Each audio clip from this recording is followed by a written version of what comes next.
To those who would bear the hopes and future of our people, let the voice of their guns express the words of freedom.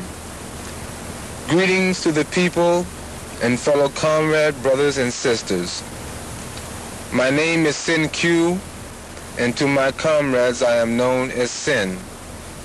I am a black man and a representative of black people.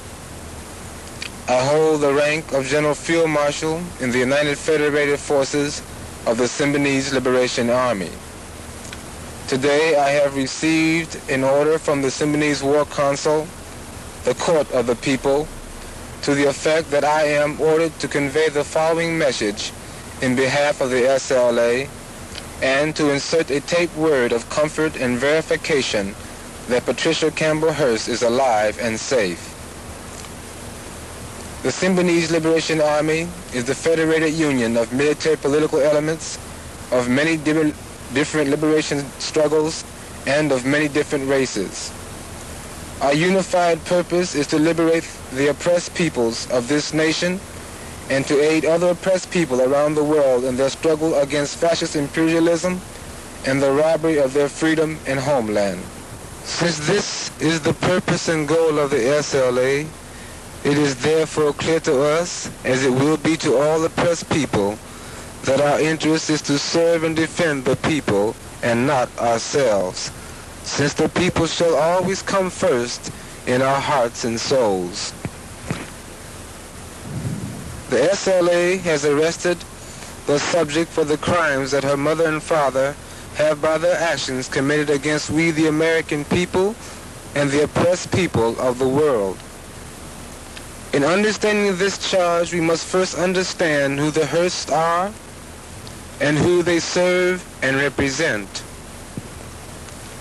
Randolph A. Hearst is the corporate chairman of the fascist media empire of the ultra-right Hearst Corporation, which is one of the largest propaganda institutions of this present military dictatorship of the militarily armed corporate state that we now live under in this nation. The primary goal of this empire is to serve and form the necessary propaganda and smokescreen to shield the American people from seeing the realities of the corporate dictatorship which Richard Nixon and Gerald Ford represent.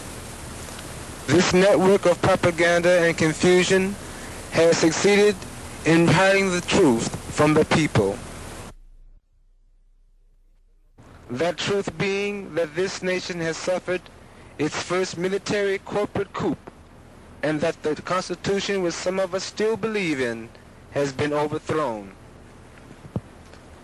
The fascist Hearst Corporation is composed of, firstly, a national newspaper syndicate, which includes the San Francisco Examiner and Chronicle, and others which jump from California and to as far away as New York and Philadelphia.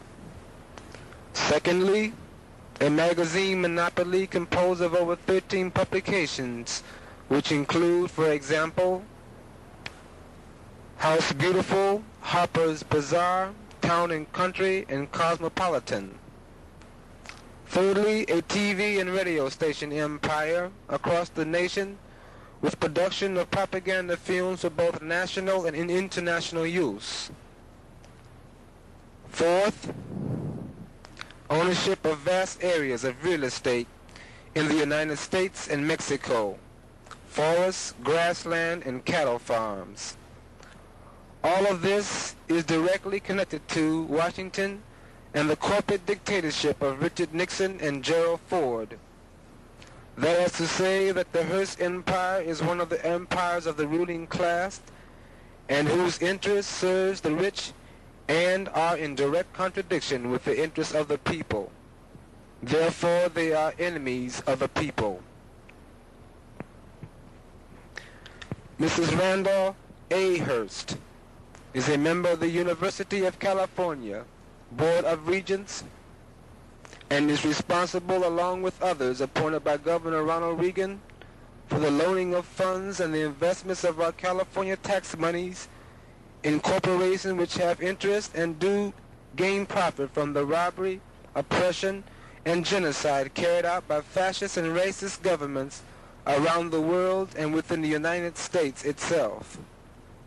The Regents, with the support of Mrs. Hearst, have time and time again been requested by we the people to not invest our money in such fascist corporations as General Motors, Westinghouse, Gulf, Standard Oil, Bank of America, and others who have and do serve and gain profit from the oppression, robbery, and murder that is committed against black people of South Africa, where 70,000 black children a year die from malnutrition, against white people of Ireland, where U.S.-trained British soldiers shoot down in the street Irish fathers and mothers as U.S.-manufactured tear gas suffocates Irish children as their older sisters and brothers rot in British concentration camps. Against the freedom of the Philippine people, where United States and Marcos puppet soldiers use U.S.-manufactured napalm to attempt to burn away the spirit of freedom from the hearts and souls of the poor and starving. The UC Board of Regents, one of California's largest foreign investors, supports through its investments the murder of thousands of black men, women, and children of Mozambique, Angola, and Rhodesia, murders designed to destroy the spirit that all humanity longs for. With all these crimes placed before the Board of Regents and Mrs. Hearst, with all the pleas from the people to stop supporting these corporations and the murder of thousands of men, women, and children, the Board and Mrs. Hearst did not raise one voice in protest or refuse to be a party to these crimes committed against these people and those committed against the American people. Through these acts and others, the Court of the People hold the Hearst family accountable for their crimes and hold that they are enemies of the people.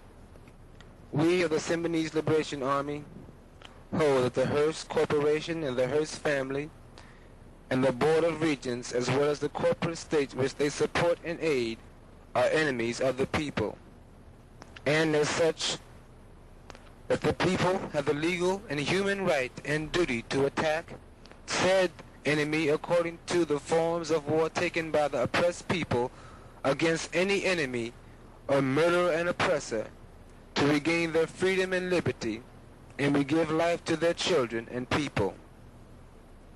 It is therefore the directive of this court that before any form of negotiation for the release of the subject prisoner be initiated, that an action of good faith be shown on the part of the Hearst family to allow the court and the oppressed people of this world and this nation to ascertain as to the real interests and cooperative attitude of the Hearst family, and in so doing show some form of repentance for the murder and suffering they have aided and profited from, and this good faith gesture is to be in the form of a token gesture to the oppressed people that they aid the corporate state in robbing and removing their rights to freedom and liberty.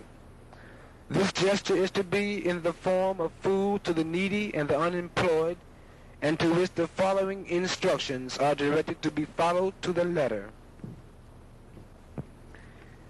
In closing, and speaking personally for myself and as a father of 2 children, I wish to say to Mr. Hearst and Mrs. Hearst that I, as well as the forces under my command through the authority of the Court of the People, are not savage killers and madmen, and we do hold a high moral value to life.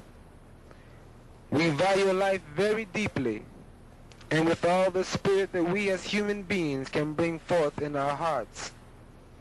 But speaking as a father, I am quite willing to lose both of my children if by that action I could save thousands of white, black, yellow, and red children from a life of suffering, exploitation, and murder.